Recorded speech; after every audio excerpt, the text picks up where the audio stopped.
पहाड़ों से घिरा हुआ सुंदर सा गांव था आशापुर। ये गांव अपनी मिट्टी की महक, खेतों की हरियाली और लोगों की मुस्कुराहट के लिए मशहूर था। यहाँ हर सुबह मुर्गे की आवाज से होती और हर शाम बच्चों की हंसी से। लेकिन किसी को पता नहीं था कि जल्द ही ये गांव ऐसी समस्या से जूझेगा जो उसकी पहचान तक मिटा सकती थी। आशापुर का दिल था उसका विशाल पीपल का पेड़, जिसे लोग जीवन वृक्ष कहते थे। सब मानते थे कि ये पेड़ गांव की रक्षा करता है। अगर ये खुश है तो बारिश सही समय पर होगी, फसलें खिलेंगी और खुशहाली बनी रहेगी। गांव के अंदर पगडंडी पर आरव अपनी छोटी बांसुरी बजाता हुआ चलता है। दादी माँ, मैं आ गया। देखिए, आज मैंने नया सुर सीखा है। अरे वाह मेरे उस्ताद, चलो सुनाओ जरा। लेकिन पहले ये बताओ, इतनी सुबह सुबह कहाँ घूम रहे थे? जीवन वृक्ष के पास गया था।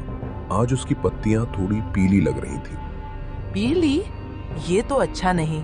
वो पेड़ सिर्फ पेड़ नहीं बेटा, हमारी सांस है।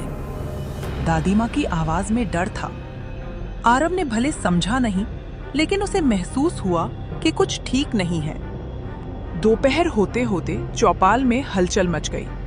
किसान दौड़ते हुए आए। सरपंच जी, जीवन वृक्ष की जड़ें सूख रही हैं, छाल फट रही है। ऐसा कभी नहीं हुआ। अरे बाप रे, ये तो अपशकुन है। फसलें बर्बाद हो जाएंगी। सब चुप, घबराने से कुछ नहीं होगा। चलो पेड़ के पास चलते हैं। गांव वाले पेड़ के चारों तरफ इकट्ठा हुए। पेड़ की शाखाओं से पत्ते झड़ रहे थे, जड़ें मिट्टी से बाहर तक निकल आई थीं। गांव का मजबूत अटल जीवन वृक्ष पहली बार इतना कमजोर दिख रहा था। दादी माँ, इसे क्या हो रहा है? बेटा, पेड़ दुखी हो गया है। जब गांव वाले आपस में दूर हो जाते हैं, जब मन में ईर्ष्या और झगड़ा भरता है, तो ये पेड़ रोने लगता है।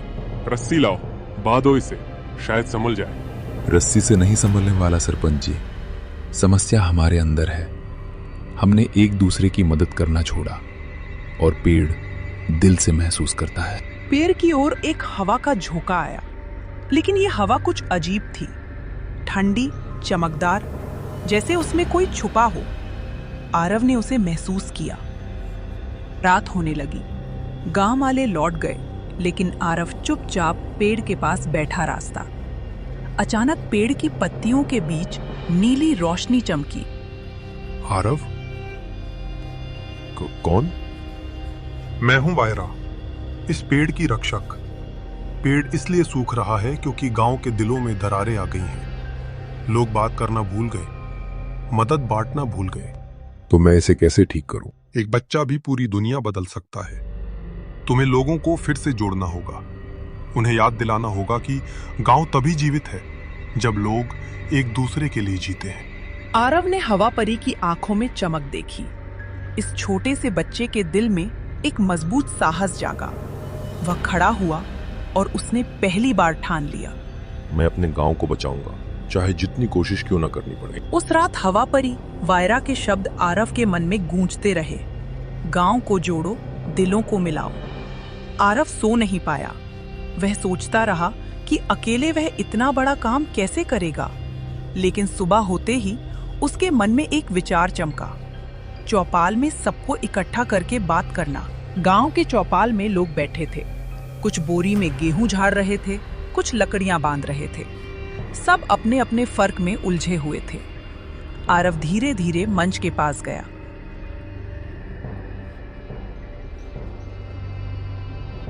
सब लोग, क्या मैं थोड़ी बात कर सकता हूं? गांव वाले पहले तो हंसने लगे। अरे, बच्चा भाषण देगा? हाँ हाँ, चलो सुनते हैं मंत्री जी को। आरव थोड़ा घबराया, लेकिन उसने हिम्मत नहीं छोड़ी। जीवन वृक्ष सूख रहा है, और ये सिर्फ इसलिए नहीं कि बारिश कम हुई, बल्कि इसलिए कि हम आपस में दूर हो गए हैं। हम अब एक दूसरे की मदद नहीं करते। भीड़ चुप हो गई। लोगों को हैरानी हुई कि एक बच्चा इतना बड़ा सच बोल सकता है। क्या कहना चाहते हो आरव? हम सब साथ मिलकर पेड़ की देखभाल करें। हम फिर से एक परिवार बने। अगर हम एक हो गए तो पेड़ हमें खुद ठीक होने का रास्ता दिखा देगा। भीड़ में हलचल हुई। कुछ लोग प्रभावित हुए, लेकिन कुछ अब भी संदेह में थे। बच्चा गलत नहीं कह रहा। हमने वक्त के साथ अपना प्यार खो दिया है। चलो, आज शाम हम सब मिलकर पेड़ पर काम करेंगे। हम कोशिश करेंगे, पर अगर कुछ नहीं बदला तो? मैं यकीन दिलाता हूं, बदलेगा जरूर। शाम होते होते गांव के लोग कुदाल, पानी की बाल्टियां और रस्सियां लेकर आए, पर तभी एक बूढ़ा चिड़चिड़ा ग्रामीण आ गया। ये सब बेकार है। हम चाहे कुछ भी कर लें, पेड़ नहीं बचेगा। समय बदल गया है। गांव की किस्मत खराब है। गांव वाले फिर हिल गए। उनमें डर फैलने लगा। दादाजी, क्या आपने कभी पेड़ को बिना कोशिश के हार मानते देखा है? बुजुर्ग चुप। सब अचानक शांत हो गए। जब पेड़ सूखता है तो भी वो अपनी पूरी ताकत से एक हरी पत्ती उगाता है, क्योंकि उसे उम्मीद होती है। अगर पेड़ हार नहीं मानता तो हम क्यों माने? बुजुर्ग का चेहरा नरम पड़ा। गांव वाले एक दूसरे को देखने लगे, जैसे उनके अंदर का विश्वास दोबारा जीवित हो रहा हो। कुछ औरतें मिट्टी ढीली कर रही थीं। बच्चे सूखी पत्तियां इकट्ठी कर रहे थे। मर्द जड़ों में पानी डाल रहे थे। दादी माँ पेड़ के पास दीपक जला रही थीं। हवा धीरे धीरे बह रही थी, जैसे पेड़ ये सब महसूस कर रहा हो। आरव एक छोटी बाल्टी लेकर इधर उधर भाग रहा था। अरे धीरे आरव, खुद भी मत सूख जाना। जब गांव नहीं डर रहा तो मैं भी नहीं डरूंगा। धीरे धीरे आसमान में हल्की चमक उठने लगी, जैसे कोई पेड़ के ऊपर तैर रहा हो। हवा परिवायरा छुपकर सब देख रही थी। यही है एकता की ताकत। यही है आशापुर का असली चमत्कार। जैसे ही सब काम में लगे थे, अचानक पेड़ के दूसरी तरफ से धुआं उठने लगा। अग्नि, पेड़ की जड़ जल रही है। गांव में अफरा तफरी मच गई। सब भागने लगे। पानी गिरते गिरते अड़चने आने लगी। लोगों का मनोबल गिरने लगा, लेकिन आरव वो नहीं रुका। सब रुको, भागो मत। अगर हम अभी पीछे हटे तो पेड़ कभी नहीं बचेगा। गांव वाले ठिठक गए। आरव ने मिट्टी उठाई और आग पर डालने लगा। लड़के को अकेला छोड़ दोगे क्या? चलो सब आग बुझाओ। कुछ ही मिनटों में सबने मिलकर आग बुझा दी। पेड़ फिर ठंडा हो गया। गांव वालों ने पहली बार महसूस किया एक बच्चा भी उनका नेता बन सकता है। आग बुझ गई थी, लेकिन आरव के अंदर एक अजीब बेचैनी अब भी थी। कुछ तो ऐसा था जो गांव के लोगों की आंखों से छुपा हुआ था। कुछ ऐसा जो सिर्फ जीवन वृक्ष को नहीं, पूरे आशापुर को कमजोर कर रहा था। रात होने लगी। चारों तरफ सन्नाटा, सिर्फ हवा की सरसराहट और कुछ झींगुरों की आवाज। आरव के मन में बार बार वही सवाल, पेड़ पहली बार इतना बीमार क्यों हुआ? आरव चुपचाप अपने घर से निकला। मिट्टी का छोटा दिया हाथ में लेकर वो जीवन वृक्ष के पास पहुंचा। कुछ तो है जो हम सबको दिखाई नहीं दे रहा। वो पेड़ के चारों ओर घूमने लगा, ध्यान से जड़ों के पास देखने लगा, और तभी उसे मिट्टी में एक अजीब काली चमक दिखाई दी, जैसे कोई काला पत्थर पेड़ की जड़ों में अटका हो। आरव ने उसे छूना चाहा, लेकिन पत्थर गर्म था, जैसे आग की राख। ये क्या है? अचानक हवा तेज हुई और उसके सामने फिर प्रकट हुई हवा परी। उसे मत छूना आरव, ये साधारण पत्थर नहीं है। तो फिर ये पेड़ को क्यों जला रहा है? ये लोभ का पत्थर है, जो इंसान के लालच और नाराजगी से पैदा होता है। किसी ने अनजाने में यहाँ गुस्सा, ईर्ष्या और झगड़े बो दिए, और उस नकारात्मक भावना से ये पत्थर बना। मतलब इस पत्थर की वजह से पेड़ बीमार है? हाँ, और अगर इसे हटाया नहीं गया तो ये पूरे गांव की खुशियां जला देगा। तो हमें इसे हटाना होगा अभी। नहीं आरव, इस पत्थर को सिर्फ वही तोड़ सकता है जो अपना दिल पूरी तरह निर्भय, सच्चा और दयालु रखे। जबरदस्ती करने से उल्टा नुकसान होगा। आरव के मन में पहली बार डर आया, लेकिन उससे ज्यादा महत्वपूर्ण एक जिम्मेदारी का एहसास। अचानक आरव को झाड़ियों में किसी के कदमों की आवाज सुनाई दी। कौन है वहां? झाड़ियों के पीछे से एक 14-15 साल का लड़का निकला। गांव का ही वीरू, जिसे लोग हमेशा अकेलेपन में देखते थे। मैं हूं, मैं सब सुन रहा था। तुम यहाँ क्या कर रहे थे? मैं ही वो था जिसने गुस्से में यहाँ पत्थर फेंका था। मैं नाराज था क्योंकि कोई मेरी बात नहीं सुनता था। मुझे गांव से दूर समझा जाता था। उसका चेहरा पछतावे से भरा था, आंखों में आंसू चमक रहे थे। वीरू, तुमने जानबूझकर नहीं किया, लेकिन अब हमें मिलकर इसे ठीक करना होगा। क्या मैं कुछ कर सकता हूँ? इन जड़ों में जो दर्द तुमने बोया है उसे प्यार से ही मिटाया जा सकता है। आरव और वीरू साथ में पत्थर को घेर कर बैठ गए।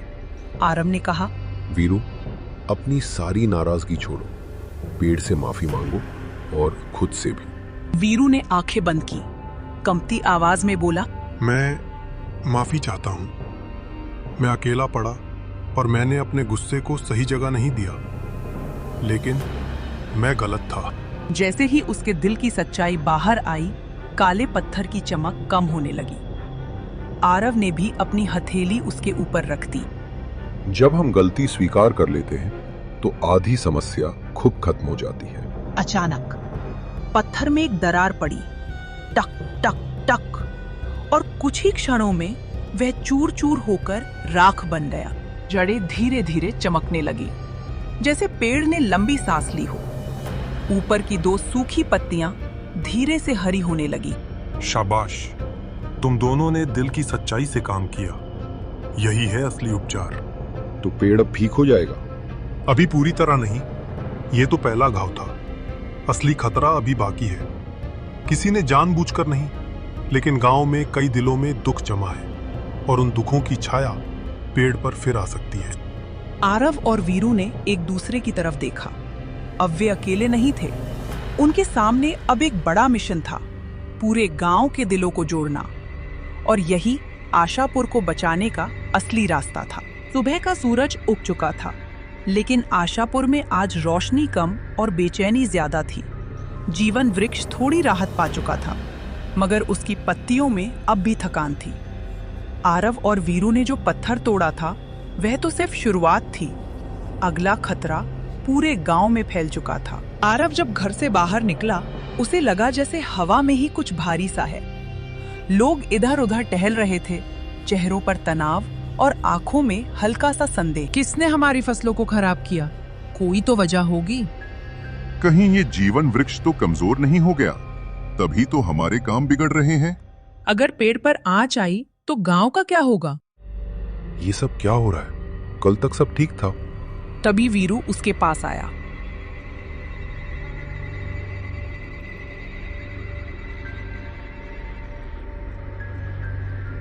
लोग डर गए हैं आरव। डर इंसान को दूसरे इंसानों से भी दूर कर देता है। और सच में डर का वही साया पूरे गांव में फैल रहा था, जो जीवन वृक्ष को बीमार कर रहा था। दोनों बच्चे जीवन वृक्ष के पास पहुंचे। पेड़ की तना हल्का सा काला दिख रहा था, जैसे अंदर कोई धुआं जमा हो। और तभी हवा परी वायरा प्रकट हुई। गांव का डर ये पेड़ की जड़ों तक उतर रहा है। अगर ऐसा चलता रहा तो पेड़ दूसरी बार घायल हो जाएगा। लेकिन लोग मेरी बात सुनेंगे? वे तो मुझे पसंद भी नहीं करते। गलती इंसान को छोटा नहीं बनाती। तुम वही हो जिसने पेड़ का पहला घाव भरा। अब आशापुर को तुम्हारी जरूरत है। आरव ने वीरू का हाथ थामा। हम दोनों मिलकर गांव को समझाएंगे। ये पेड़ सिर्फ लकड़ी नहीं, हम सबकी उम्मीद है। वीरू ने भी हिम्मत जुटाई। ठीक है, चलो। और यही से शुरू हुई सच्चाई की टीम। आरव और वीरू ने गांव के हर घर में जाना शुरू किया। पहला घर, बुजुर्ग दादी। हमारी फसलें क्यों सूख रही? क्या हम पर कोई श्राप है? नहीं दादी, किसी ने कुछ गलत नहीं किया, बस पेड़ थोड़ा कमजोर हुआ था। हमने वजह खोज ली है। दूसरा घर, झगड़ालू पड़ोसी। सब वीरू की वजह से हुआ होगा। हाँ, मेरी गलती थी, लेकिन मैंने उसे ठीक भी किया है। अब हम सबको मिलकर पेड़ को मजबूत करना है। पड़ोसी का गुस्सा थोड़ा नरम हुआ। तीसरा घर, बच्चे। पेड़ मर जाएगा तो क्या हम घर खो देंगे? नहीं, बिल्कुल नहीं। हम यहाँ हैं, पेड़ हमारे साथ है। जब तक हम एक रहेंगे, कोई हमें तोड़ नहीं सकता। हंसी और उम्मीद की हल्की किरणें गांव के घरों में लौटने लगी। जब आरव और वीरू पूरे गांव को समझाकर वापस पेड़ के पास लौटे तो वायरा चिंतित दिखाई दी। समय बहुत कम है, गांव का डर थोड़ा तो कम हुआ है, लेकिन किसी ने पेड़ की दूसरी तरफ एक और काला पत्थर लगा दिया है। क्या? ये कब हुआ? इस बार पत्थर सिर्फ डर से नहीं, किसी की ईर्ष्या से बना है। कौन होगा जो ऐसा कर सकता है? आरव पेड़ की जड़ों के पीछे भागा और जैसे ही उसने देखा, उसे मिट्टी में एक और काला चमकता हुआ पत्थर दिखाई दिया। लेकिन ये पत्थर पहले वाले से काफी बड़ा था। उसके आसपास पेड़ की जड़ें एकदम काली पड़ चुकी थीं। अगर इसे अभी नहीं रोका तो पेड़ ज्यादा देर टिक नहीं पाएगा। इस पत्थर को तोड़ना पहले से कठिन होगा, क्योंकि इस बार इसका जहर सिर्फ पेड़ में नहीं, गांव के दिलों में भी घुस चुका है। आरव और वीरू एक दूसरे को देखकर समझ गए, लड़ाई अभी खत्म होने से बहुत दूर है। ये सिर्फ जीवन वृक्ष की लड़ाई नहीं, ये आशापुर के दिलों को बचाने की लड़ाई थी। और अब असली चुनौती शुरू होने वाली थी। जीवन वृक्ष के नीचे पसरा सन्नाटा, हवा में तनाव और जड़ों के पास चमकता दूसरा काला पत्थर, जो पहले वाले से कहीं ज्यादा खतरनाक था। आरव और वीरू समझ चुके थे, ये समस्या डर की नहीं बल्कि ईर्ष्या की है। और ईर्ष्या कभी अकेली नहीं आती, वो दिलों को अंदर से तोड़ती है। आरव, वीरू और हवा परी वायरा पेड़ की जड़ों के सामने खड़े थे। काली लपटें जड़ों के आसपास फड़क रही थीं। ये पत्थर तो पहले से बहुत बड़ा है। पेड़ की सांसें भी भारी हो गई हैं। अगर ये ऐसे ही बढ़ता रहा तो जड़ें पूरी तरह जल जाएंगी।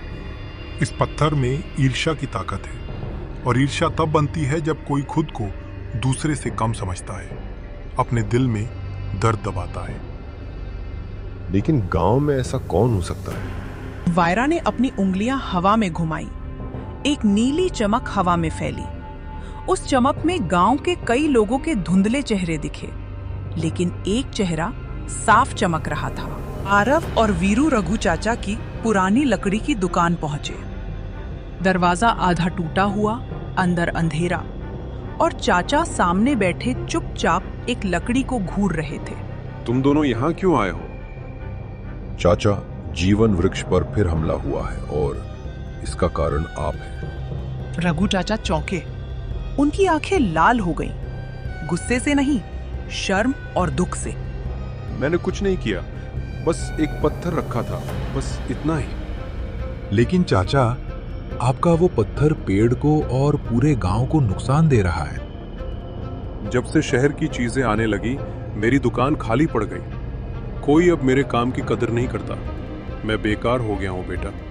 तुम लोग तो बच्चों हो, लेकिन मैं खुद को हार हुआ महसूस करता हूं। आरव को एहसास हुआ, कभी कभी दिल का दर्द चुपचाप पत्थर बन जाता है और हम खुद समझ भी नहीं पाते।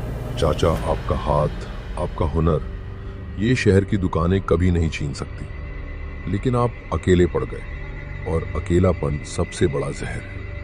अगर आप मदद करेंगे तो हम मिलकर पत्थर तोड़ सकते हैं। आप अकेले नहीं हैं चाचा। तीनों जीवन वृक्ष के पास पहुंचे। काला पत्थर अब और ज्यादा चमक रहा था। वायरा हवा में घूमते हुए बोली, ध्यान रखना, ये पत्थर साधारण पछतावे से नहीं टूटेगा। जिस दिल से ईर्ष्या निकली है, उसी दिल से इसके टुकड़े भी टूटेंगे। मैं माफी चाहता हूं। मैंने अपने दर्द में गांव का दर्द नहीं देखा। मुझे एहसास है मैंने गलती की है। चाचा, आप कमजोर नहीं, आप बस अकेले हो गए थे। हम सब हैं आपके साथ। प्यार और सच्चाई ईर्ष्या जैसे पत्थर को भी पिघला सकते हैं। अचानक पत्थर में गहरी क्रैक की आवाज गूंजी।